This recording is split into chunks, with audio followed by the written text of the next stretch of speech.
আসসালামু আলাইকুম এভরিওয়ান, কেমন আছেন সবাই? আশা করি সবাই ভালো আছেন। আপনারা যদি আমার ফোনের যে নোটিফিকেশন বারের দিকে একটু লক্ষ্য করেন, দেখুন এখানে সেটটা করার মাঝে 2 নাম্বারটাতে আমার একটি ফটো বসানো আছে। তো আপনি কিভাবে করবেন আপনার ফোনের এই সেটিংসটি চলুন আপনাদেরকে শিখিয়ে দিই। তো এই সেটিংসটি করার জন্য আপনি চলে যাবেন আপনার ফোন থেকে আপনার ফোনের সেটিংসে। তো আমি আমার ফোন থেকে সেটিংসটি ওপেন করে নিচ্ছি।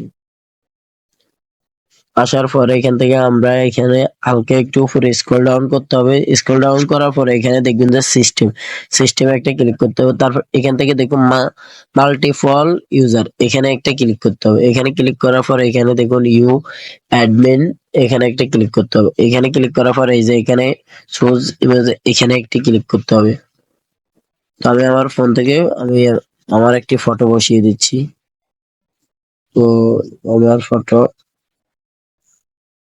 তো আমি এখান থেকে আমার এই ফটোটি বসিয়ে, তো এখান থেকে সাইজটা আপনি আপনার মতো করে সিলেক্ট করে দিবেন। তো আমি আমার মতো করে সিলেক্ট করে দিচ্ছি।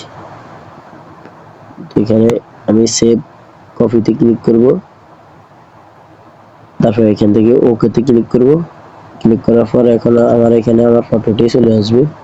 তো দেখুন আমার ফটোটি চলে আসছে। তো এরকম ভিডিও পাওয়ার জন্য চ্যানেলটিকে সাবস্ক্রাইব